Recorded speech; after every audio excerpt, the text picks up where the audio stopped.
விஜய் அவர்களோட ஆட்சி எந்த அளவுக்கு இருக்கு அப்படிங்கறத நீங்க எப்படி பாக்குறீங்க சார்? 7 மார்க் கொடுக்கலாம் 10. எதனால சார் 7 மார்க்? அவர் சட்ட ஒழுங்கை கொண்டு விட்டார். அம்மா உணவகத்தை திரும்பவும் நன்றாக அழிக்க வேண்டும் என்றெல்லாம் சொன்னாரு. தடார்னு ஒரு நாள் அம்மா உணவகத்துக்கு போய் சாப்பிடுவாரு. இந்த மாதிரி ஒரு அரசியலை புரிந்து கொண்டு விட்டார். ஆட்சி நல்ல ஆட்சி நடக்கணும் என்று சொல்லுகிறார். திருவனந்தபுரத்திற்கு இந்த சதீஷனுடைய ஸ்வேரிங் இன் செரமனி போகாது இருந்தது ராகுல் காந்தி பக்கத்தை எதற்காக போய் நிற்க வேண்டும் என்றெல்லாம் சொல்லுகிறார்கள். காரணம், இருக்கக்கூடிய அளவில் ஒரு முக்கியமான விஷயத்தை பார்க்க வேண்டுமானால் ராகுல் காந்தி தன்னுடைய நிலைப்பாட்டை வெளிப்படையாக தெரிவிக்க வேண்டும். அந்த எல்டிடி சமாச்சாரத்தில் பிரபாகரனுக்கு ஆதரவு காட்டியிருப்பதாக விஜய் அவர்கள் சொன்னது ராகுல் காந்திக்கு பிடிக்கவில்லை என்று நான் கேள்விப்படுகிறேன். அப்படி இருக்கும் பட்சத்துல எதற்காக மன்மோகன் சிங் அரசாங்கத்துல திமுக வச்சிருந்தாங்க?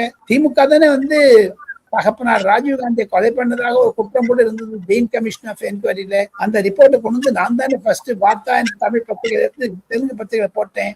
என் மேல இந்த சிபி கேஸ் இருக்கு. எப்படி இப்போ ராகுல் காந்தி சொல்ல முடியும்? ஆக மொத்தம் இந்த 10க்கு 7 மார்க் என்பதை நான் நிலையாக நிற்கிறேன். அவர் செய்து வர ஆட்சி கடந்த ஒரு வாரத்தில் நன்றாக செயல்பட்டார் என்பதுதான் என்னுடைய கருத்து.